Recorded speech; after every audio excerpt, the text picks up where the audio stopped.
Hello. This video is about the Charlton comic art of Jim Aparo. This cover is by Dick Giordano, but inside we have this story, "The Moon Was My Enemy," by Jim Aparo. This is going to be a short video because I only have 2 examples of his work.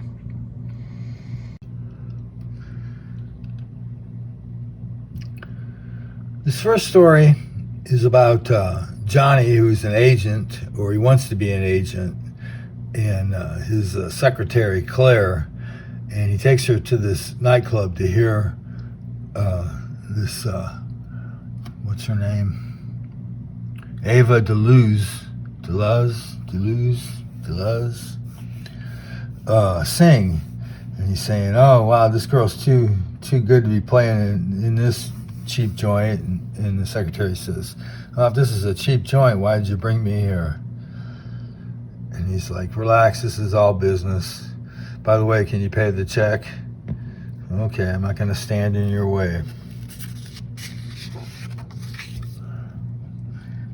So he goes back and he's got lots of chutzpah, and he tells the girl he can get her a job. She's like, well, you know, I can see you're kind of shabbily dressed, but call me stupid, but I'm going to give you a try.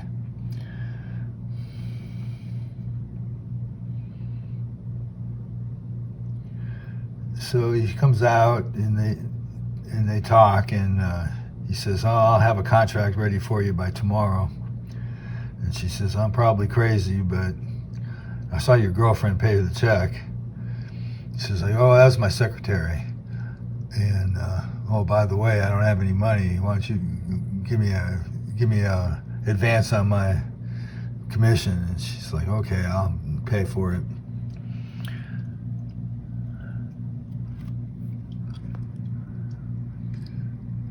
Pretty nice Jim Aparo art.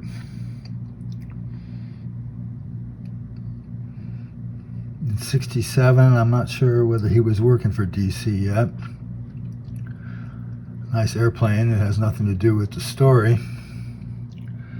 I guess he's showing Miami. Is that where the story is taking place? So he's calling around trying to get a job for Deleuze, and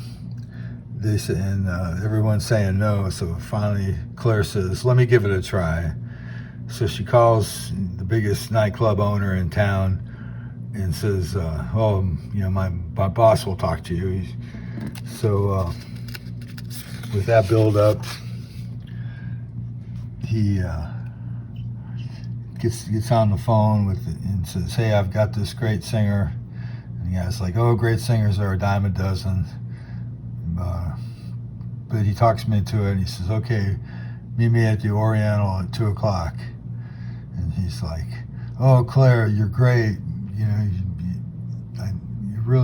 you're really something special. She's like, oh, Johnny. So he goes and gets ready, and Ava Deleuze comes in, and she's like, oh, this is a shabby little office. There's hardly room for me in here. He's like, Angel, just wait until you see what I've done for you.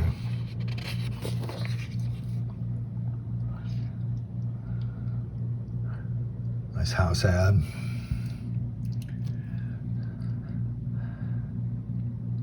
So she buys a dress and he borrows a suit, and they go out to this nightclub. Mr. Gray, Mr. Luz, yep, here it is. Follow me, please. So they go up to his office, and she auditions, and he offers to buy her contract, and he's like, no way. I've got a property and I won't part with it. So he says, okay, well, I'll give her a job, $1,500 a week, and if she's good, she can get a percentage of the drinks. Oh, this is great. So she starts singing it, and she makes it big. But Johnny's fallen in love with her. But she's going to a party with the club owner. And he tries to buy out her contract again. And he's like, nope, I wouldn't do it for 10 times that. And she says, well, I'm not that kind of girl. I'll stick with Johnny as long as he'll have me. So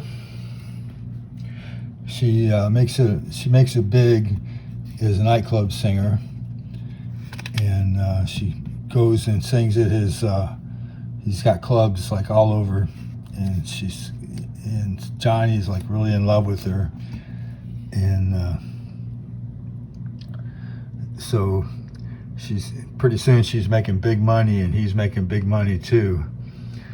But the club owner, Mr. Farrell, he's got his eye on her, and he's taking her to parties, and Johnny's like tagging along. So finally, he buys her a $1,500 ring, and he's getting ready to ask her to marry him, and she's like, "Oh, gee, Johnny, it's like this." And then he looks up, and the nightclub owner is making an announcement that they're getting engaged. She's all happy about it. So he comes to his senses. Look at that Jim Aparo look. He's like, oh man, totally Jim Aparo. So he sends him back to Claire, and he's like, oh gee, I sold his contract gave his contract to Farrell for $75,000. She's like, well, now you don't have any agent. I guess you're out of the business. And he's like, oh yeah, well, I'm gonna buy an apartment building with $50,000, and I'll take the other 25 and buy a bungalow. What in the world do we need a bungalow for? Because we can get married. Oh, Johnny. And he slipped the ring he bought for Ava onto Claire's finger. The end. Next, Jim Aparo did the cover on this issue of Love Diary, number 63. This is a couple years later in 1969. Someday he'll change. And so this girl, Louise, she's got this bad news boyfriend, and he's always, wanting to do the wrong thing. And she's like, oh, he doesn't even care about me. And so he's like, if my parents ever find out that we came here to the lake and the cops would arrest us, then we'll be in trouble.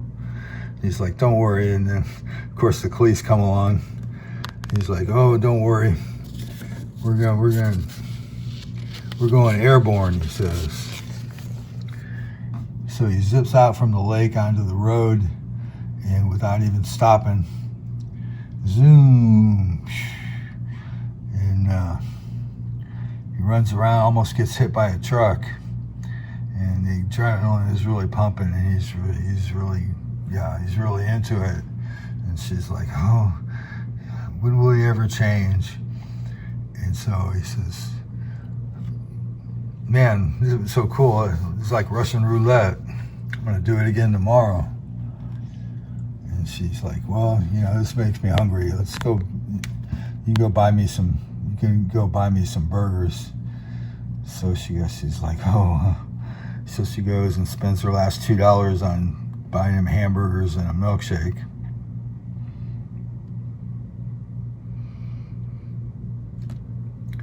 Very good artwork. But finally she says, this is it. This is the end. I'm not going to see you anymore. And he's like, what? Are you crazy? And he tries to convince her, and she's like, no, forget it. So she tries to forget him, but she can't. She's in love with him. But a year goes by, and she's still thinking about him. And one day, the cops call up and say, "Hey, were you with what's his name?" And she says, "No, I wasn't with him. James Hogarth, that's his name." No, sir, I wasn't with him. I went, he lied when he said I was with him this afternoon. So his father's like, well, I'm glad you told the truth about that. It's funny, I used to like that kid. Big, good pipe action there. So when she sees him, it's a small town, and she sees him from time to time, but he's like, his parents sold his car. He lost his license, and his parents sold his car. And so when school starts in September, she's talking to this guy, and he says, yeah, James, you know, he's not even going out for football, and I think he's going to fail all his courses. So she's like, she starts talking smack about him all the time, telling people, oh, you know, he's done this and he's done that.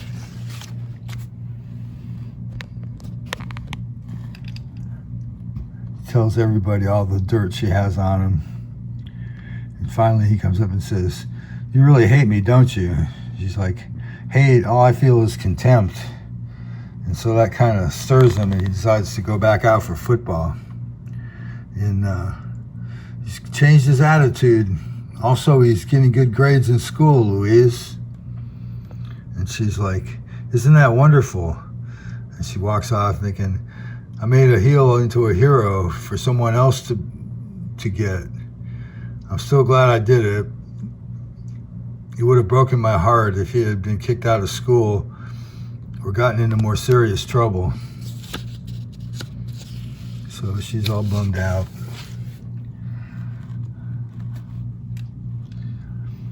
I never thought I'd miss him, but I almost wish it was back exactly the way he was. Louise, is it? It is. Jimmy. And he says, we have some unfinished business. I don't blame you for being angry, Jimmy. You really ran me down to anyone who would listen, Louise. Did you do it because you hated me? Was that the reason? Do you think I hate you, Jimmy? I thought you might, Louise, but I knew I'd try to hate you, and I couldn't. I was still mad for you when suddenly convinced me that you never stopped loving me either. Oh, darling, I do love you. He's changed, dear diary, and even as I shiver with love, I shudder to think of how it might have been if I hadn't taken a stand before it got to be too late. The end. And here's another Charlton house ad.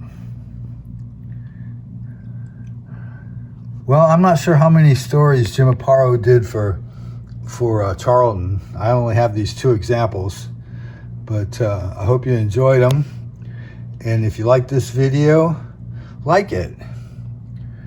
And leave a comment. I love reading your comments. And have a good one.